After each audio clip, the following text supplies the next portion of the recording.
When people talk about weapons and equipment in Fallout New Vegas, the center of the discussion often revolves around the item strength. What can clear endgame content the easiest? What's the most accessible? What nukes the game's power balance into oblivion?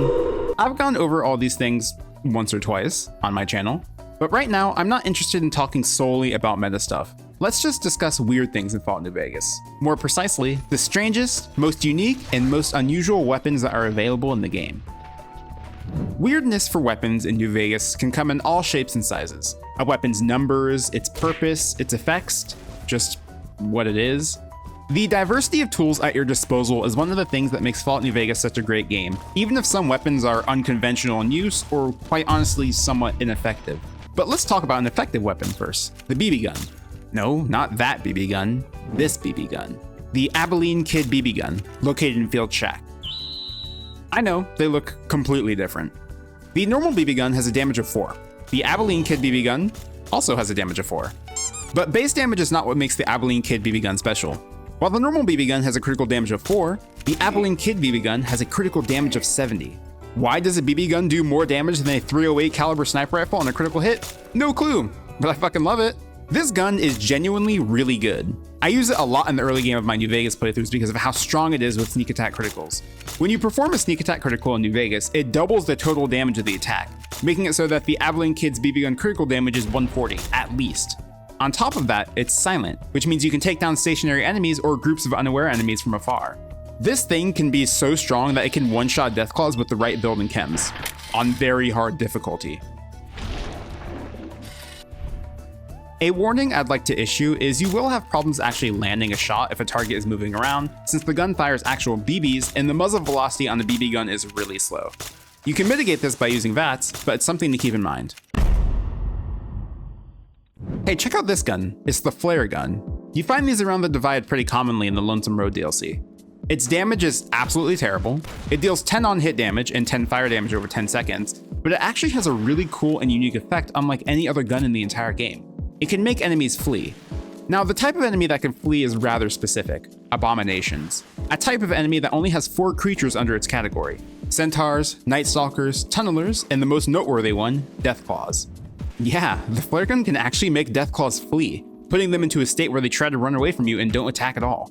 It's an insanely powerful status effect, one that when triggered presents the abomination panics and flees as a pop-up message. Now, how many of you have actually seen that pop up? The duration of the fleeing lasts for the duration of the burn, a considerable 10 seconds that gives you more than enough breathing room to heal, reposition, or even kill the abomination that is currently affected by the status effect. If you're approached by a hard enemy early game or are doing some sort of pacifist run, then you might want to keep a flare gun in your inventory. Another oddity amongst the weapons in New Vegas are the sonic emitters that you get from the Old World Blues DLC. And there's a few reasons why these weapons are a little strange, but for starters, it's for how many variants there are. There's 5 different versions of the sonic emitter, 6 if you count the pulse gun. Gabriel's Bark, Opera Singer, Revelation, Robo Scorpion, and Tarantula are all variants of the sonic emitter that have unique critical abilities and stats tied to each one.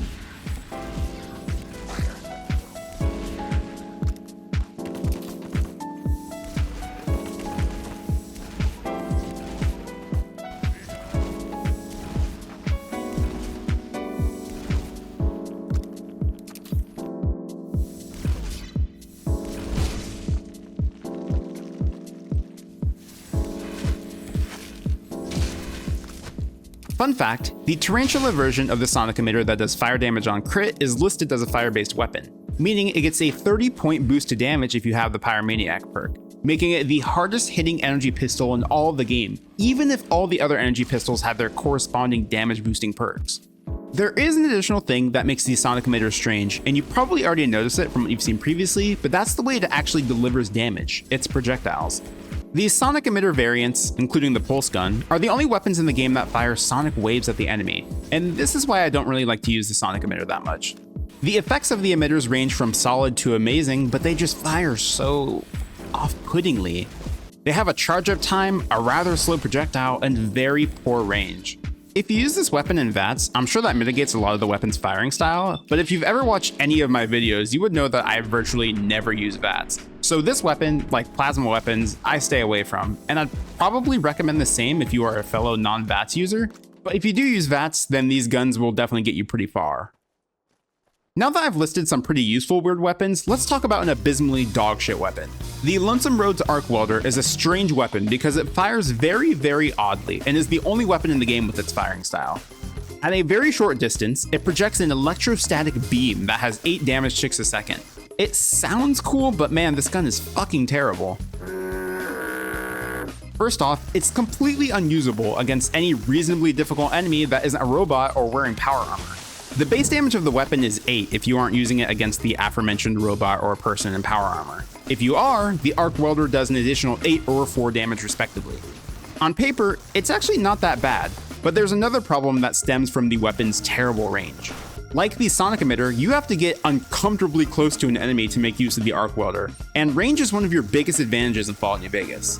On top of that, if you face off against a combination of enemies that are and aren't susceptible to the additional damage from the Arc Welder, then it'll only be useful for a portion of them. It's unique, I'll give it that. There isn't any other weapon in the game that fires a beam of static electricity, but it's not actually very feasible in most combat scenarios where its bonus is relevant. Hey, here's another oddity from Lonesome Road, the flashbang. Deploying flashbang. I guess Obsidian got kind of experimental with this DLC, which I love. Anyhow, the flashbang is the only non-damaging throwable weapon in the entire game, even including mines. The flashbang has a few interesting uses. The biggest one is that it's meant to be a source of fatigue damage.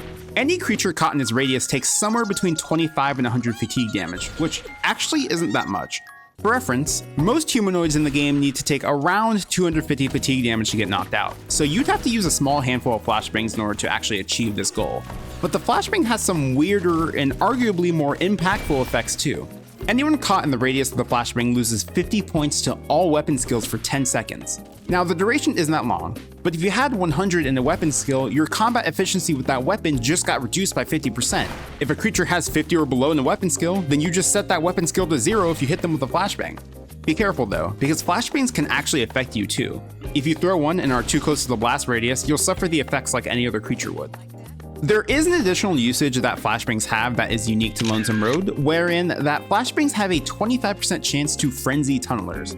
I hardly see a reason to ever try to go for this effect. First, you have to be fighting a tunneler. Then you have to throw a good flashbang at them. And these dudes are pretty fucking fast, by the way. And then on top of that, you have to hit the 1 in 4 chance to actually frenzy them. A lot of stars have to align, and you're much better off just killing them outright or using the flare gun that I mentioned earlier if you're trying to disable a tunneler non-lethally. Another unusual source of fatigue in Fallout New Vegas is the Caloprod, but in my opinion, this one's actually kind of useful. Traditionally, this is probably a weapon that not very many people ever use, including myself, but it has some rather nice utility. The damage on the Caloprod is bad, terrible even, only dealing 5 damage on a swing. On the flip side, its special effect that it applies on hit generates 50 fatigue, which is really solid.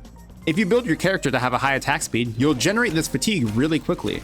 Remember how earlier I said it takes around 250 fatigue damage for the average humanoid? With the Caloprod, you'll typically have to swing between 4 to 6 times to knock out most enemies in the game, since it does 50 fatigue damage on hit. This number can differ depending on the endurance of the creature you're facing. The Caloprod can also inflict fatigue damage on robots, which is typically not supposed to happen. Another interesting thing about the Caloprod is that it shares its sound effects with the Chinese officer sword. You'd think, given its behavior and how it's a blunt weapon, that it'd have a blunt sound pack, but instead when you hit a humanoid with it, it sounds like you're cutting them with a knife, which is very jarring. The Caloprod is the only melee weapon in the game that dishes out fatigue damage, and one of 4 weapons in the game that can actually generate fatigue. The other 3 we'll get into shortly. I definitely wouldn't fully advise pursuing fatigue generation this way, that's what beanbag ammo is for. But under the right scenarios facing tanky but not outright deadly enemies, I can see there being some use for it. Especially when paired with the Slayer perk and Rushing Water, which increases attack speed so you can get to that fatigue threshold faster. Alright, the next weapon I'm going to talk about is purely strange because of what it is, and also how notably rare it is.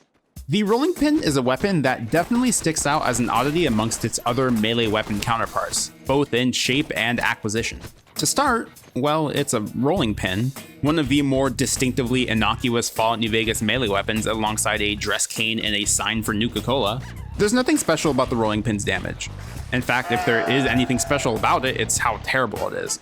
Not only does the rolling pin have the lowest damage of all the melee weapons in the whole game, it also has the slowest attack rate out of all one-handed melee weapons. I know, it's hard to believe that a wooden rolling pin found in your grandma's kitchen isn't a very effective weapon against mutated animals. What is special about the rolling pin though is how uncommon it is. Not only is it shit, but it's also rare and shit. There's only one dedicated rolling pin spawn in the entire game, or if you have Wild Wasteland.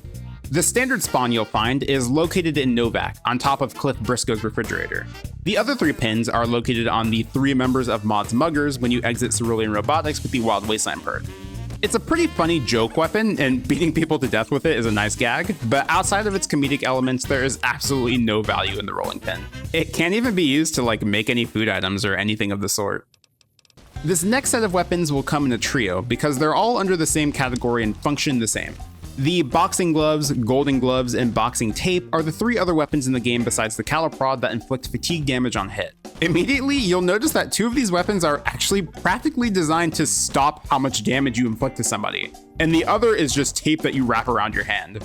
I like the idea that you don't have the capacity to knock somebody unconscious unless you A, weaken your blows by protecting your fist, or B, wrap tape around your palm.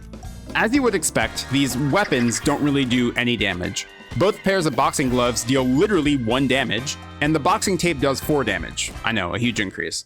But the on-hit damage isn't what we're concerned about. What we're concerned about is the on-hit effect, how each weapon deals varying fatigue damage. The lowest of these 3 is the boxing tape, which delivers 20 fatigue damage. The boxing gloves deals 35 fatigue damage, and the golden gloves deals 50, matching the amount dealt by the caliprod. I would highly suggest steering clear of the boxing tape and gloves. I mean, dude, you're literally punching with boxing gloves in the harsh, deadly land of the Mojave Wasteland. Let's get real here. It's funny as fuck, but it's not doing anything. The golden gloves that you find in the Lucky 38 are a little more useful, but compared to the weapon that is the most similar to it in functionality, the caliprod, it's just worse. It deals less damage and has a lower attack speed, meaning that stacking that fatigue damage is much more sluggish. The bright side with the golden gloves is that they are an unarmed weapon, so you can use unarmed techniques. But if I'm using a close-range melee-based weapon to stack fatigue, I purely want the speed of that fatigue damage, and this is just slower than the caliprod.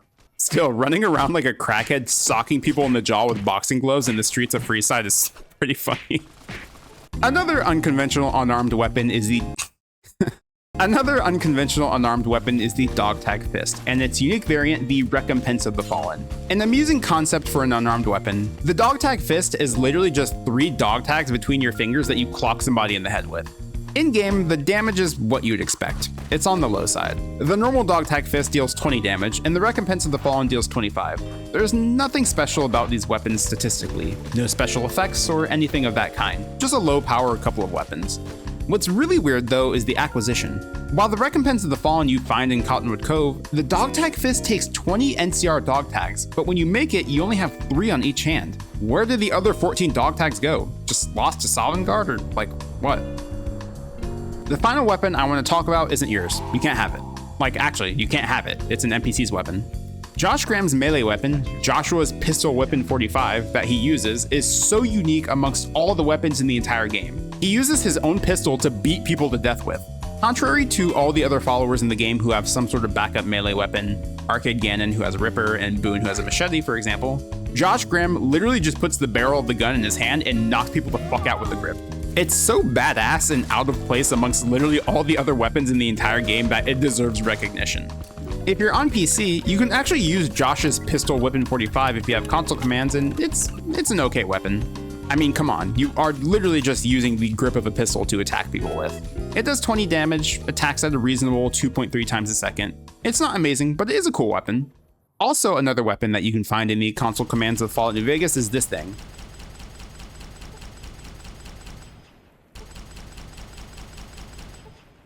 Rad.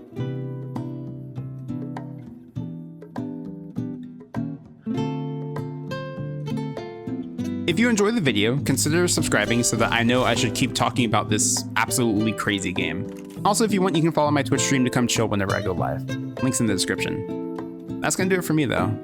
I hope you enjoyed the video. I'll see you next time.